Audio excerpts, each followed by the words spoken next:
Good morning student. हम बात कर रहे थे हमारी पाठ्यपुस्तक आरोह के गद्य खंड का तृतीय अध्याय काले मेघा पानी दे। हमने इसके लेखक के बारे में और इस पाठ के बारे में पूरा परिचय पिछली कक्षाओं में प्राप्त कर लिया है। अब हम पाठ का अध्ययन करेंगे। यहाँ पर देखिए, लेखक विज्ञान और लोक विश्वास परंपराओं के बीच जो द्वंद्व है उस द्वंद्व को चित्रित करते हुए कह रहा है कि उन लोगों के दो नाम थे। किन लोगों के? वो छोटे बच्चों की टोली या समूह जो बारिश के पानी के लिए मांग करते थे। इंद्र सेना या मेंढक मंडली बिल्कुल एक दूसरे के विपरीत थे। जो लोग उनके नग्न स्वरूप शरीर, उनकी उछल कूद, उनके शोर शराबे और उनके कारण गली में होने वाले कीचड़ कांदों से चिढ़ते थे, वे उन्हें कहते थे मेंढक मंडली। मतलब उनके शरीर की गंदगी और जो गीले से होने से कीचड़ पैदा होता था वो उन्हें क्या कहते थे? मेंढक मंडली कहते थे। परंतु लोग विश्वास रखने वाले उनको क्या कहते थे? इंद्र सेना कहते थे। उनकी अगवानी गालियों से होती थी, क्योंकि ऐसे लोग जो उनसे चिढ़ते थे उनको क्या करते थे? गालियाँ बकते थे, गालियों से उनका स्वागत करते थे। और वे जो मेंढक मंडली थी या इंद्र सेना थी, वे होते थे 10-12 बरस से 16 और 18 बरस के लड़के। सांवला नंगा बदन, सिर्फ एक जांघिया या कभी कभी सिर्फ एक लंगोटी, ये उनके पहनावे को बताया गया है, उनका शारीरिक व्यक्तित्व बताया गया है। एक जगह सब इकट्ठे होते थे। पहला जयकारा लगता था, बोल गंगा मैया की जय। जयकारा सुनते ही लोग सावधान हो जाते थे। स्त्रियां और लड़कियां छज्जे बारजे से झांकने लगती थी, बारजा झरोका। और यह विचित्र नंग धड़ंग टोली उछलती कूदती समवेत पुकार लगाती थी। समवेत पुकार जानते हो आप? एक समान स्वर में पुकार, उसे कहा जाता है समवेत पुकार। वो पुकार क्या होती थी? काले मेघा पानी दे। देखिए, ये गीतात्मक शैली है। गगरी फूटी बेल पियासा, पानी दे गुड़धानी दे, काले मेघा पानी दे। उछलते कूदते एक दूसरे को धकियाते ये लोग गली में किसी दुमहले मकान के सामने रुक जाते। दुमहला यानी 2 मंजिल का मकान।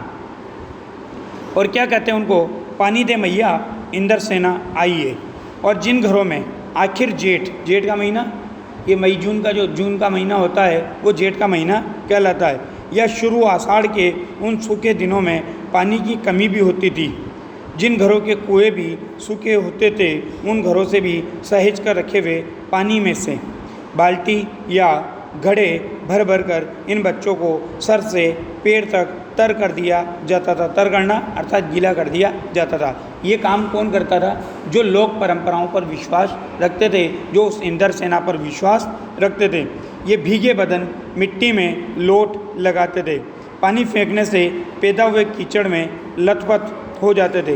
हाथ, पाँव, बदन, मुंह, पेट सब पर गंदा कीचड़ मलकर फिर हाँक लगाते और कहते बोल गंगा मैया की जय। और फिर मंडली बांधकर उछलते कूदते अगले घर की ओर चल पड़ते, बादलों को टेरते यानी पुकारते, काले मेघा पानी दे।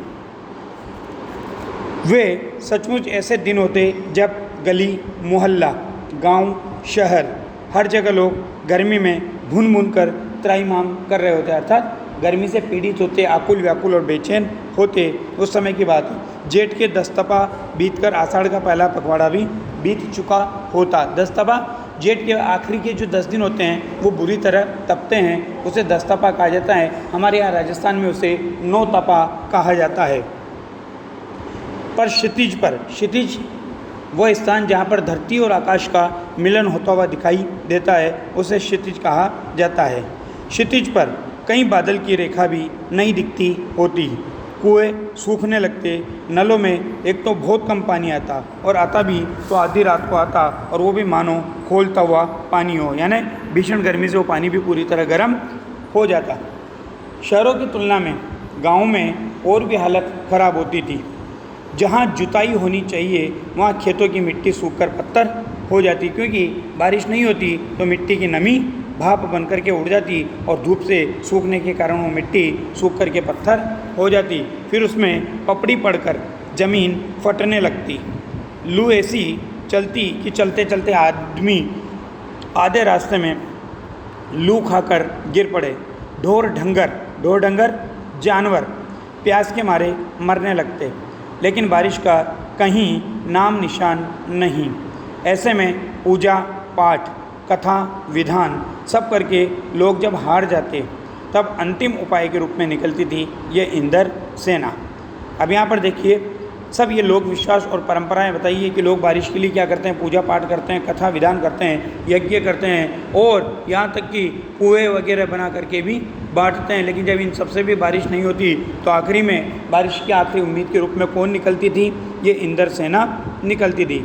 वर्षा के बादलों के स्वामी हैं इंद्र, और इंद्र की सेना टोली बांधकर कीचड़ में लथपथ होकर के निकलती। क्यों? क्योंकि ऐसी उम्मीद थी कि इनके निकलने से, इनके पुकारने से इंद्र भगवान प्रसन्न होंगे और पानी बरसा देंगे।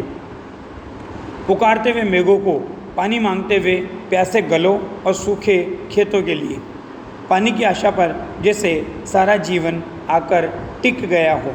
बस एक बात मेरे समझ में नहीं आती थी कि जब चारों ओर पानी की इतनी कमी है तो लोग घर में इतनी कठिनाई से इकट्ठा करके रखा हुआ पानी बाल्टी भर भर कर इन पर क्यों फेंकते हैं?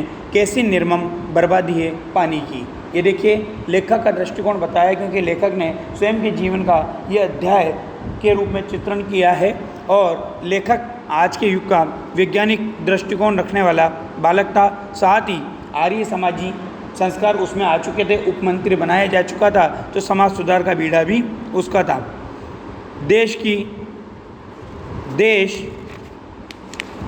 की कितनी क्षति होती है, क्षति यानी हानि, इस तरह के अंधविश्वासों से। लेकिन इन परंपराओं को क्या मानता था? अंधविश्वास मानता था। कौन कहता है इन्हें इंद्र की सेना? क्योंकि उसे ऐसा लगता था कि ये कोई इंद्र की सेना नहीं है। अगर इंद्र की सेना होती और यही इंद्र महाराज से पानी दिलवा सकते तो एक बात बताओ, खुद अपने लिए पानी क्यों नहीं मांग लेते? सही बात है, अगर देखा जाए तो वो पानी मांग सकते थे। फिर एक बात बताओ, वो घर घर जाकर के पानी क्यों मांगते और लोग उनके ऊपर पानी क्यों डालते? क्यों मोहल्ले भर का पानी नष्ट करवाते घूमते हैं?